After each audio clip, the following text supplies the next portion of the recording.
한바람선 티버즈, SNS와 미디어 분석 서비스로 최적화된 마케팅 전략 수립이 가능해집니다. 차별화된 분석 기술을 보유한 티버즈는 국내 최대의 데이터를 수집 분석하여 브랜드 위기 관리를 비롯한 기업 마케팅 활동에 도움을 드립니다. 또한 티버즈는 사람들의 말에 내포된 감정 분석 결과를 토대로 소비자 감정에 대응하는 SNS 마케팅 인사이트를 제공합니다. SNS상의 이야기를 수집, 내포된 의미를 파악하여 그것을 토대로 사람의 정서 및 브랜드 이즈 파악에 도움을 주고 있습니다. 이미 활용한 기업들의 만족과 호평을 받으며 티버즈가 새로운 디지털 마케팅 솔루션으로 각광받고 있습니다.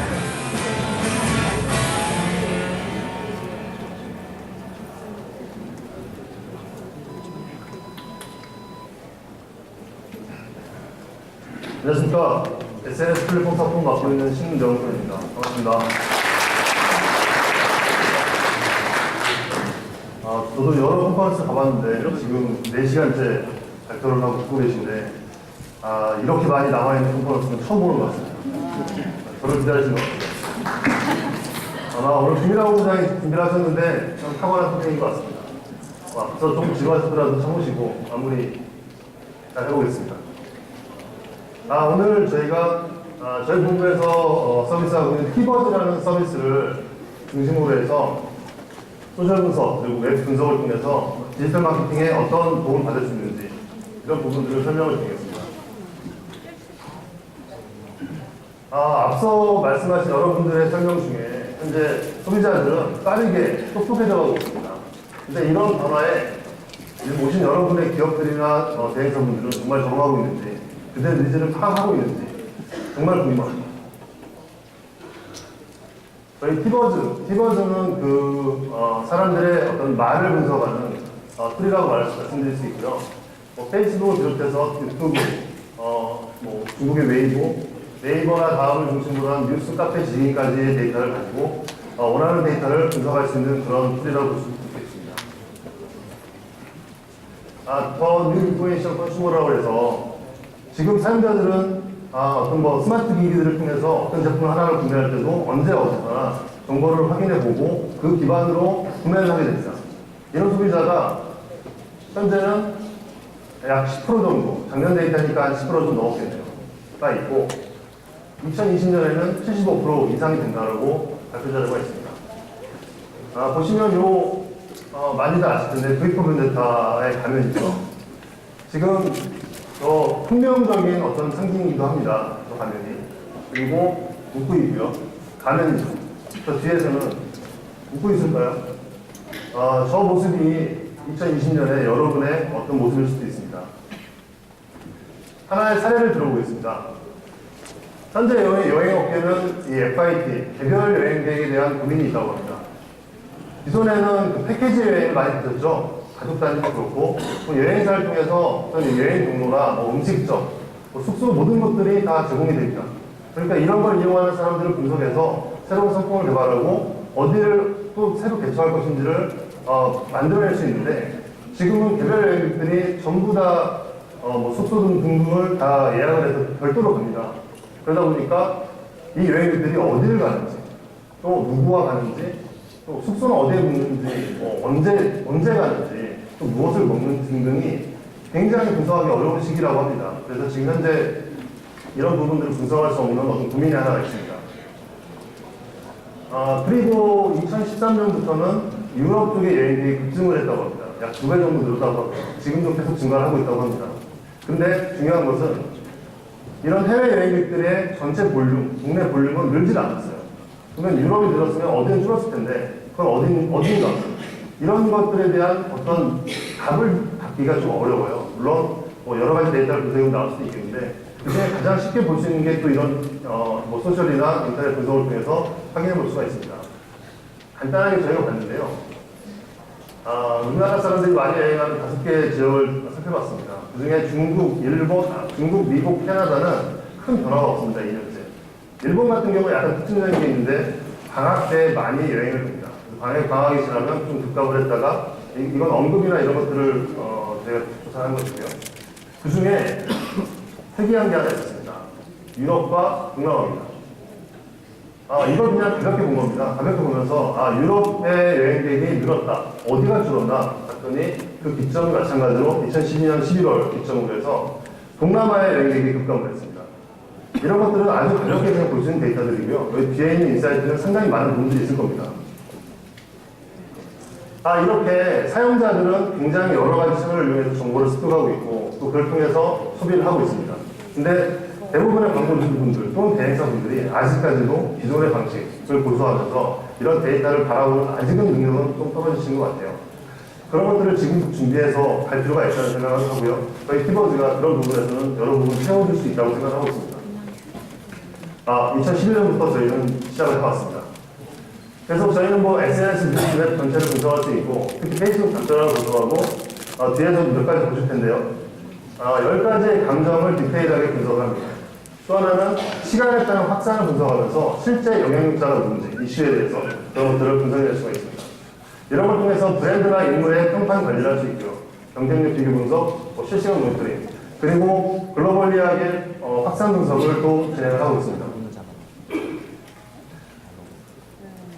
제가 이 자료를 준비하면서요. 아마 여기 오신 분들 중에서 답변하신 분들이 있을 텐데요. 페이스북에 제가 질문을 했습니다. 이번 컨퍼런스 준비하면서 정말 도움되는 말씀을 드리고 싶은데 제가 알고 있는 것만 가지고는 안 될 것 같아서 페이스북에 질문을 했습니다. 제 담벼락과 제가 사랑하는 오픈 소셜 그룹 엣지랭커라는 그룹에 질문을 했습니다. 그래서 두 건의 질문을 했고요. 이 두 개의 글, 이게 또 하나의 SNS의 확산이나 이런 부분에서 또 말씀드릴 수 있는 부분인데 136명의 라이크, 73개 댓글, 쉐어가 있었고 총 44개의 유용한 답변이 있었어요. 그리고 이런 데이터들을 종합해보는 결과 약 2,000명 정도가 이 글을 봤다고 볼 수 있습니다. 그러면 저는 아주 간단한 작은 힘으로 SNS 중에서 홍보를 한 것이죠. 그러니까 여러분 중에서 일부는 제가 올린 글을 보시고 왔을 가능성도 있습니다. 이렇게 해서 저는 아주 간단하게 오늘 말씀드릴 5가지 주제를 선정할 수 있었습니다. 그리고 그걸 간단하게 또 저희가 분석을 하지 않습니까? 또 답변 받은 것을 한번 살짝 돌려봤어요. 어떤 내용들이 많을까? 그랬더니 일단 사용자 분석이 가장 많았어요. 그리고 설득. 설득은 클라이언트를 설득하거나 자기 대표님 설득하기가 어렵다. 그래서 팩트데이터를 쓸 때 분석이 필요하다. 라는 말씀이 있었고요. 경쟁사 분석이 많았고 유유가 많았어요. 유유가 뭘까요? 유유 앞에 뭐가 있고 유유가 있을까요? 제가 상품을 주지 못해서 유유는 이런 분석을 하고 싶어요. 유유. 클라이언트가 말을 안 들어요. 대표님이 모르세요. 유유. 그러니까 이런 분석을 하고 싶다라는 니즈가 있는데 할 수 없게끔 만드는 현재 상황이 답답하다는 것이죠. 이런 부분들이 있었고 제안서 쓸 때나 부정 이슈 분석할 때 마지막은 아닙니다. 일부러 가진 거기 때문에 어떤 마케팅 포인트를 잡을 때 키워드 파인딩 할 때의 어떤 답답함을 해소할 수 있겠다라는 생각으로 분석이 필요하다고 말씀하셨어요. 이걸 또 감정 분석을 한번 해봤습니다. 그러니 이 정도 나옵니다. 긍정과 부정이 비슷하게 나왔어요. 근데 여기서 부정은 뭘까요? 앞서 보여드렸죠. 유유가 많아서 부정이 많았습니다. 그러니까 그걸 제외하면 거의 대부분은 필요하다라고 말씀을 하셨어요. 그리고 분석을 해보니까 불만이 굉장히 높습니다.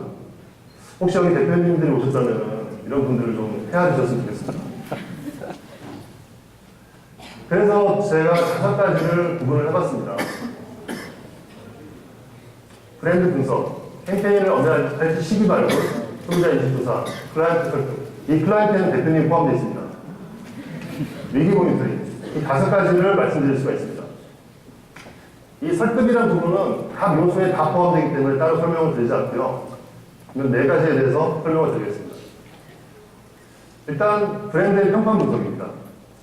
브랜드를 관리하고 하는 입장에서는 신제품을 출시하거나 출시 후 새로운 제품 만들거나 할 때 이런 분석이 상당히 많이 필요하시죠. 일단 경쟁사 비교하는 부분, 고객 충성도를 파악하는 부분, 또는 속성별로 제품의 속성별로 브랜드 관리자 입장에서는 속성별로 어떤 걸 만족도를 볼 필요도 있는데 이런 3가지 케이스를 예시로 설명을 드리겠습니다. 실제 지금부터 보여드린 자료들 저희가 실제 다 작업을 했던 자료들이고요. 오늘 이런 어떤 분들이 오실지 모르는 상황에서 클라이언트는 다 삭제를 하고 불편은 좀 양해 부탁드리겠습니다. 일단 음료 브랜드를 운영하시는 어떤 분이었어요. 이온 음료입니다. 세 개 브랜드가 있는데 우리 브랜드가 어떤 상태냐라는 궁금증이 있었고 확인해 보니까 세 가지 브랜드가 뭐 이런 정적인 세 가지 이미지가 정적인 어떤 느낌, 동적인 느낌, 또 하나는 기능성 음료 세 가지로 구분이 되더라고요. 이건 저희 끝에 설명드린 저희 트렌드 리포트에 보시면 다운받을 수 있으십니다. 특징적인 것은 이 부분입니다. 이온 음료를 시간별로 언급량을 확인해 보니까 이 밤 오후 3시부터 정점을 찍더니 거의 24시간 때까지 계속 상승을 하는 거예요. 또 이유가 뭐냐? 왜 한밤중에 이온 음료를 먹냐? 봤더니 PC방에서 그 피곤함을 달래기 위해서 이온 음료를 먹는다고 합니다. 그래서 PC방에서 핫식스도 팔고 이온 음료도 판다고 합니다. 그런 것도 볼 수가 있었고요. 그래서 이제 브랜드 어떤 인지 상태를 파악하거나 어떤 마케팅의 전략을 짤 때 이런 분석들이 필요할 수 있습니다. 또한 이런 평판에 대한 관리는 어떤 캠페인에 따라서 바뀔 수가 있고 또는 제품을 업그레이드하면서 바뀔 수가 있습니다. 그래서 뭐 계속 볼 필요는 없겠지만 어느 정도는 보면서 현재 상태가 어떤지를 파악해 볼 필요가 있습니다. 걸그룹 팬덤, 그러니까 팬들이죠. 얼마나 충성도가 있느냐를 봤는데 일단은 뭐 소녀시대, 트웬티원, 에이핑크 등등이 있었고 이들의 뭐 대충 느낌이 있으실 거예요. 근데 여기서 뭐 에이핑크나 걸스데이, 에어웨이 등등이 사실은 새로 등장한 걸그룹들이고 뭐 시스타나 이런 데들이 좀 많이 밀린 상황이죠.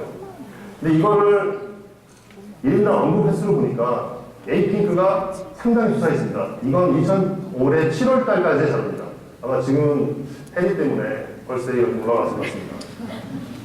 근데 이 자료만 보면요, 에이핑크가 버즐의 안도 3위고 언급량에서도 굉장히 높습니다. 그러니까 에이핑크는 충성도 높은 팬들이 굉장히 많이 있다라고 볼 수가 있고 앞으로도 지속될 가능성이 높다. 그렇습니까? 그러니까 이런 것처럼 어떤 우리 브랜드에서 언급량이 많다가 정말 중요할까요? 근데 이런 것도